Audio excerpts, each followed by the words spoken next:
नमस्कार। ओम शांति। साथियों, जीवन यापन करने के लिए हमें कुछ शक्तियों की आवश्यकता होती है जिनके आधार पर हम अपना जीवन सहज रूप से व्यतीत करते हैं। शक्तियों में धन बल भी कहा जाता है, बाहुबल भी कहा जाता है, पद का बल भी कहा जाता है।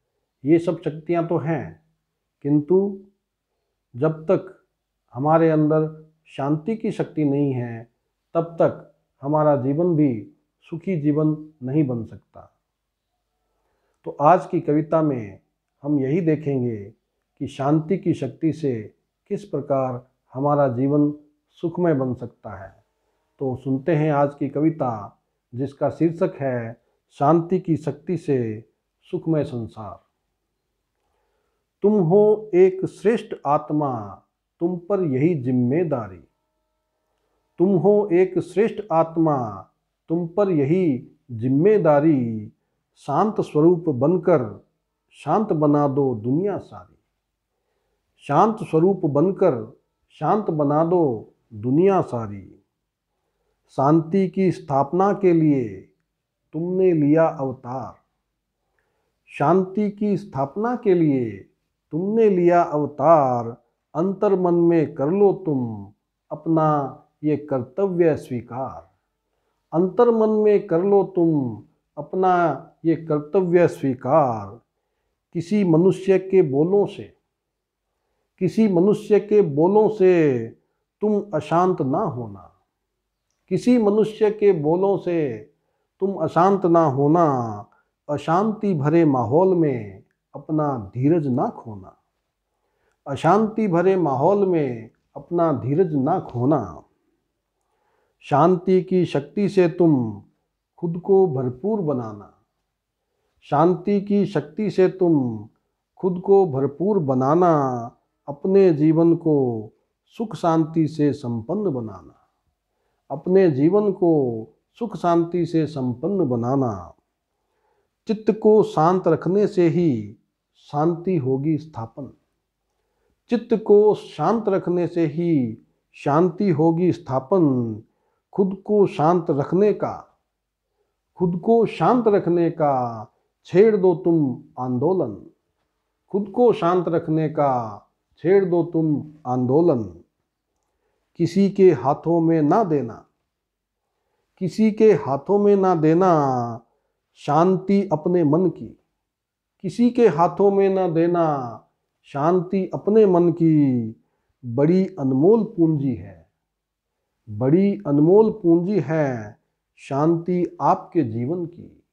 बड़ी अनमोल पूंजी है शांति आपके जीवन की।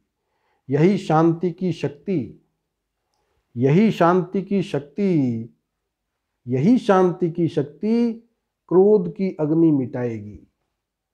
यही शांति की शक्ति क्रोध की अग्नि मिटाएगी। एक दूजे के लिए सबके मन में प्यार जगाएगी।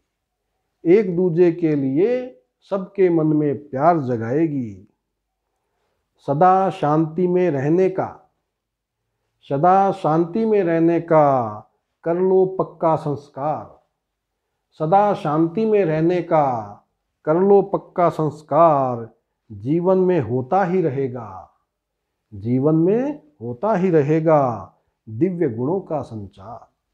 जीवन में होता ही रहेगा दिव्य गुणों का संचार। व्यर्थ मुक्त होकर जब निरसंकल्प बनते जाओगे। व्यर्थ मुक्त होकर जब निरसंकल्प बनते जाओगे। शांति की किरणें तब ही विश्व में फैला पाओगे। शांति की किरणें तब ही विश्व में फैला पाओगे। सभी अशांत आत्माएं आपसे ही शांति पाएगी। सभी अशांत आत्माएं आपसे ही शांति पाएंगी। आपसे प्रेरणा लेकर संसार में शांति फैलाएंगी। आपसे प्रेरणा लेकर संसार में शांति फैलाएंगी। प्रकृति के 5 तत्व भी प्रकृति के 5 तत्व भी संपूर्ण शांत हो जाएंगे। प्रकृति के 5 तत्व भी संपूर्ण शांत हो जाएंगे। जन्म जन्म तक हम सर्व सुखों को पाते जाएंगे। जन्म जन्म तक हम सर्व सुखों को पाते जाएंगे। तो साथियों, ये कविता हमें प्रेरणा देती है कि शांति की शक्ति, शांति का बल इतना महान है, इतना महत्वपूर्ण है, जो पूरे विश्व को शांत कर सकता है। प्रकृति के 5 तत्वों का जो एक प्रकार का उत्तेजना है उसको भी शांत कर सकता है। क्रोध की अग्नि भी शांति की शक्ति से ठंडी पड़ सकती है। तो हमने इस कविता में यही देखा कि शांति की शक्ति हमारे जीवन के लिए अत्यंत महत्वपूर्ण है। इसको धारण करने के लिए निरंतर हमें यही अभ्यास करना है कि मैं एक शांत स्वरूप आत्मा हूँ। जितना हो सके हम शांति में रहेंगे तो शांति की शक्ति हमारे अंदर जागृत होती जाएगी। हम शांति की शक्ति से भरपूर बनते जाएंगे और चारों तरफ जिस प्रकार का अशांतिमय वातावरण है उसको भी हम परिवर्तन करने में सक्षम हो जाएंगे। इन्हीं शब्दों के साथ धन्यवाद। ओम शांति।